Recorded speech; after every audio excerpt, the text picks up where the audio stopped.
वक्रतुण्ड महाकाय सूर्यकोटि समप्रभ निर्विघ्नं कुरु मे देव सर्वकार्येषु सर्वदा। आज हम आपको सुनाने जा रहे हैं एक ऐसी कथा जो केवल एक बहू की श्रद्धा नहीं बल्कि चौथमाता की कृपा का साक्षात प्रमाण है।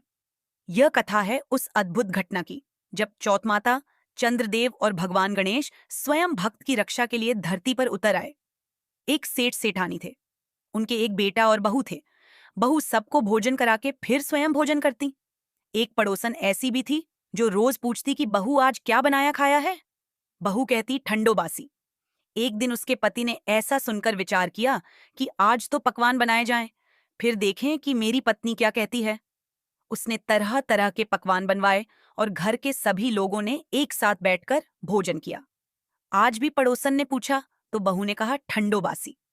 सेठ के लड़के ने सोचा हो न हो कोई बात अवश्य है जिससे कि मेरी पत्नी ऐसा कहती है। उसने पत्नी से पूछा तुम रोज ठंडो बासी खाया, ऐसा क्यों कहती हो जबकि अपना सबने एक साथ बैठकर कई तरह के पकवान खाए। उसकी पत्नी बोली अपन जो खा रहे हैं वह बाप बूढ़ों की कमाई है। जिस दिन आप कमाकर लाओगे उस दिन मैं समझूंगी कि ताजा भोजन कर रहे हैं। अब एक दिन लड़के ने मां से कहा मैं एक बड़े शहर में कमाई करने जा रहा हूं। मां बोली बेटा अपने पास इतना धन है कि खाया नहीं खुटेगा।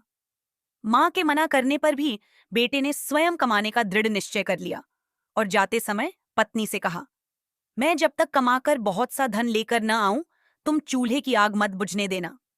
अगर आपको ये कथा भाव छू रही है तो इस पुण्य प्रसंग को आगे जरूर बढ़ाइए।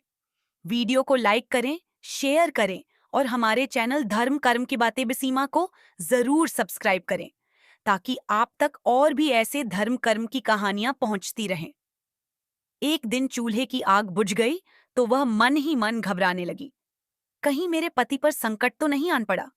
जल्दी से पड़ोस में से आग लाकर चूल्हे में रख दूं, ऐसा विचार करके पड़ोस में गई। वहां पड़ोसन चौथ माता का व्रत पूजन कर रही थी। पड़ोसन ने कहा थोड़ी देर में आकर ले जाना।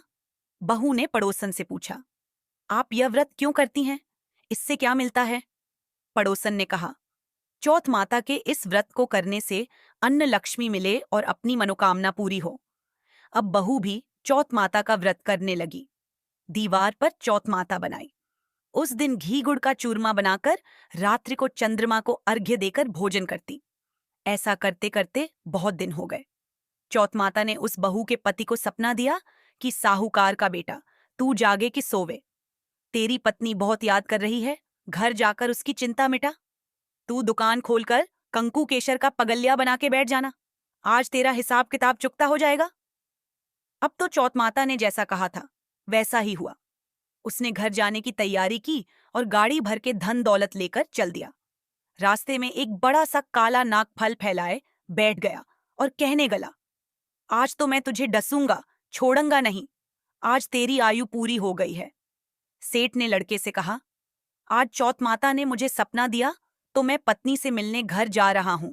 वहां मेरी पत्नी बहुत चिंता कर रही है। मैं उससे मिलकर जरूर आऊंगा, तब तुम मुझे दस लेना।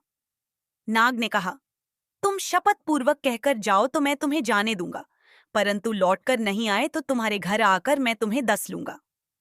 इस प्रकार सर्प को वचन देकर वह अपने घर पहुंचा। वहां सभी से हंसी खुशी से मिला और भोजन करने उदास होकर बैठ गया।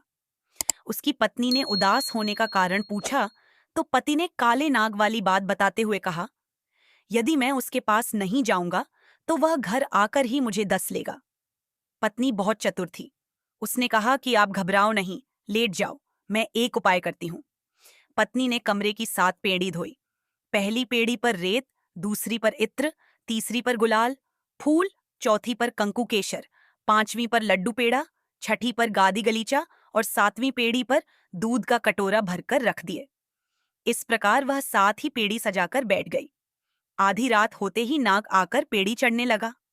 पहली पेड़ी पर रेत में लौट गया और कहने लगा कि सेठ की बहू ने आराम तो बहुत दिया, पर वचनों से बंध कर आया हूं, सो डसूंगा अवश्य ही।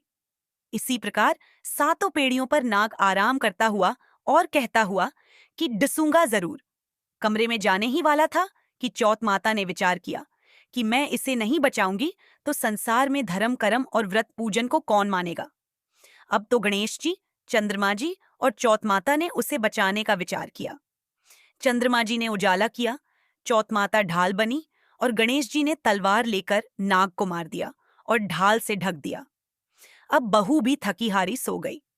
दिन उगा तो लोग बेटे से मिलने आए, परंतु बेटा बहू तो उठे ही नहीं थे। बहुत देर हो गई तो माँ उन्हें उठाने गई। माँ ने सातों पेड़ियों पर जो कुछ देखा तो बहुत घबराई और बेटा बहू को आवाज लगाई। बेटा बहू उठे तो देखा कि एक ढाल तलवार वहां पड़ी है। अब ढाल उठाई तो वहीं काला नाग मरा हुआ पड़ा है। बेटा बहू ने सोचा कि आज तो धर्म कर्म ही आड़े आए, जो भगवान गणेश जी और चौथ माता ने अपनी रक्षा की। हे चौथ माता, आपने जैसी सेठ के बेटे बहू की रक्षा की, वैसी सबकी रक्षा कीजो। बोलो चौथ माता की जय। सकट चौथ के दिन भगवान गणेश और सकट माता दोनों की आरती की जाती है। जय गणेश जय गणेश जय गणेश देवा, माता जाकी पार्वती पिता महादेवा, एक दंत दयावंत चार भुजाधारी, माथे सिंदूर सोहे मूसे की सवारी, पान चढ़े फल चढ़े और चढ़े मेवा, लड्डून का भोग लगे संत करे सेवा, अंधन को आँख देत कोढ़िन को काया, बांझन को पुत्र देत निर्धन को माया, सूर श्याम शरण आए सफल की जे सेवा, माता जाकी पार्वती पिता महादेवा।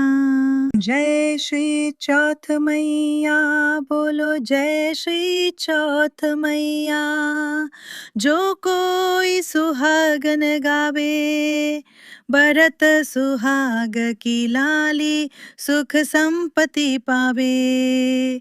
ओम जय श्री चौथ मैया, बोलो जय श्री चौथ मैया।